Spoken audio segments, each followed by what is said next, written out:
Bienvenue dans le podcast Tous Saints, dans lequel Bénédicte de Lélis, mère de famille et enseignante en théologie, vous raconte la vie de saints ou de grands témoins de la foi récents, comme modèles de foi actuels et rayonnants qui vous donneront envie à leur suite de grandir en sainteté et en amour de Jésus.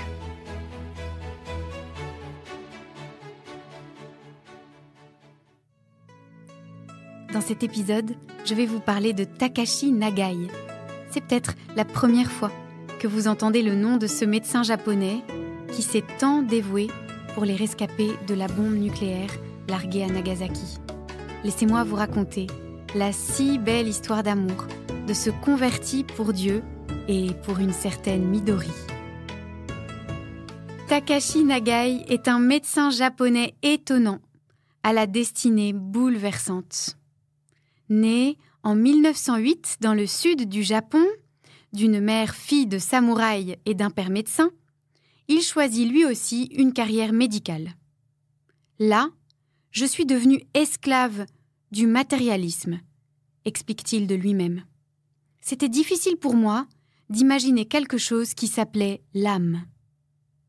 De sa fenêtre, Takashi aperçoit le quartier chrétien et le clocher d'une église construite en 1872, quand le christianisme fut autorisé au Japon, après 200 ans de vie chrétienne clandestine sans prêtre. De cette histoire, Takashi ne sait rien. Il suppose que les chrétiens sont des sortes d'arriérés obscurantistes. D'ailleurs, le tintement des cloches l'agace. « Quelle stupidité !» soupire-t-il. En 1930, sa mère fait une brutale hémorragie cérébrale. Quand Takashi court à son chevet, c'est la fin. Avant de rendre le dernier souffle, elle lui jette un long regard. Un regard qui semble lui dire quelque chose. Takashi reçoit en plein cœur le message silencieux. D'un coup, sa certitude que l'être humain n'est que pure matière se lézarde. Dans les yeux de sa mère, il a lu que la personne humaine est aussi esprit, et que cet esprit ne s'éteint pas avec la mort. Quelques semaines plus tard, Nagai ébranlé lit Pascal. Toutefois, ses doutes persistent. Comment être sûr de Dieu, de Jésus-Christ ? Il a une idée. Il va louer une chambre dans une famille chrétienne, il les observera. Takashi choisit au hasard les Moriyama. Il ignore qu'ils ont contribué depuis des générations à maintenir la foi au Japon. On le refuse une première, puis une deuxième fois. Il n'y a pas de chambre à louer. À la troisième demande de Nagai, les Moriyama reviennent justement de la messe. Ils s'interrogent. Peut-être est-ce Dieu qui nous l'envoie ? Alors, ils l'acceptent. Chez eux, peu à peu, Takashi découvre que les chrétiens ne sont pas les fanatiques qu'ils pensaient.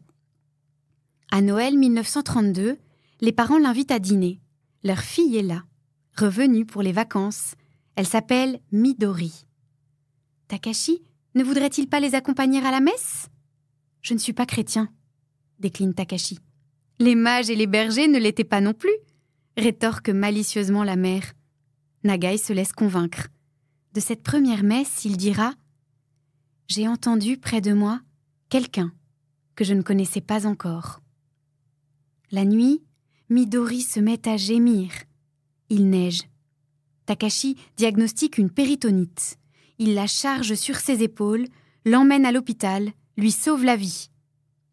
En janvier suivant, il reçoit l'ordre de rejoindre le front. C'est la guerre contre la Chine. Midori frappe à sa porte.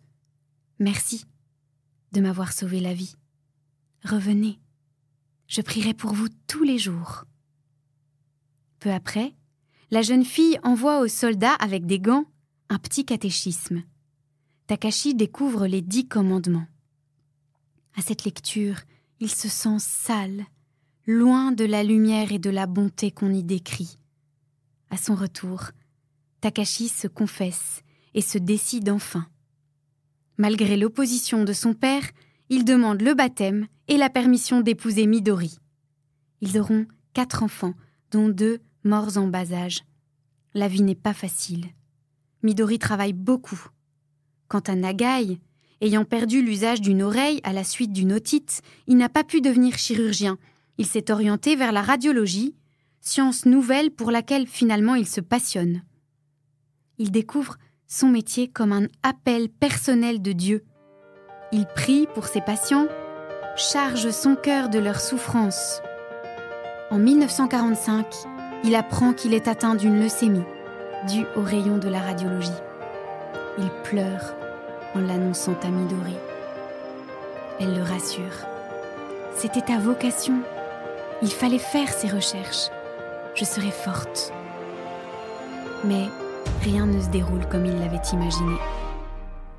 Le 6 août 1945, la bombe atomique dévaste Hiroshima. On envoie les enfants chez la grand-mère, à la campagne. Le 9 août, Takashi embrasse Midori et part pour 24 heures de garde. À 11 heures, il entend un bruit épouvantable. Il est projeté contre le mur de la salle de radiologie. Péniblement, il réussit à s'extirper des gravats qui l'écrasent. Il saigne abondamment. Ce qu'il trouve est indescriptible. L'hôpital est en feu, des morts partout, des survivants mutilés, tout brisé. Le docteur ne sait pas encore que la ville de Nagasaki s'est muée en un champ de ruines, suite au largage d'une nouvelle bombe atomique. Les gens sont carbonisés, l'église décapitée, le soleil s'est éteint.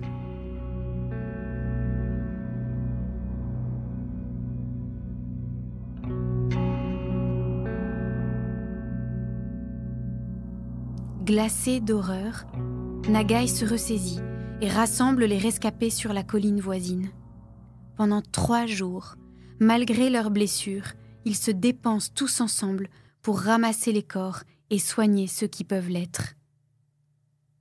Takashi sait que Midori n'est plus.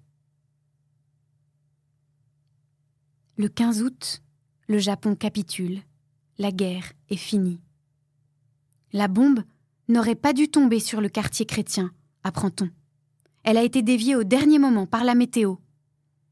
Ainsi, pense Takashi, les chrétiens ont été associés mystérieusement au sacrifice du Christ pour donner la paix au Japon. Après avoir enterré sa femme, retrouvé ses enfants, Nagai, exténué, continue de soigner pendant des semaines les blessés des montagnes. Puis, il retourne vivre dans une cabane sur les restes de sa maison. Il veut, avec les survivants, ceux qui ont échoué leur examen d'entrée au ciel, selon son expression, rebâtir la ville. Le soir de Noël, avec un ami, Takashi déterre une des cloches de la cathédrale, la suspend et lance un angélus à toute volée. Même la bombe atomique ne peut faire taire les cloches de Dieu, dit-il. Je prie que cette cloche de la paix continue à sonner jusqu'au dernier jour du monde. Takashi meurt en mai 1951.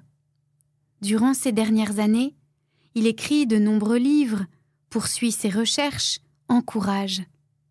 De partout, on vient à lui pour se laisser enseigner par le secret de sa force, de sa joie dans l'extrême dénuement. Comme le peuple d'Israël dans le désert, explique-t-il, j'ai marché avec Dieu dans le désert atomique et j'ai découvert la profondeur de son amitié. Nous sommes vivants, nous sommes vivants. Une journée entière nous attend. Nous devrions transformer notre vie en poésie, creuser sous la surface des choses, en découvrir la beauté. Takashi saisit notre main et aide-nous à avancer dans nos propres déserts, à y discerner, comme tu l'as fait, la tendre présence de Dieu, la beauté d'un brin d'herbe, d'une fourmi. Tu as reçu un prix pour une traduction après la bombe atomique. Tu as versé l'argent pour que 1000 cerisiers soit planté sur les ruines en signe d'espoir. Ranime aujourd'hui la flamme de notre espérance. Le Dieu de la vie triomphe de la mort.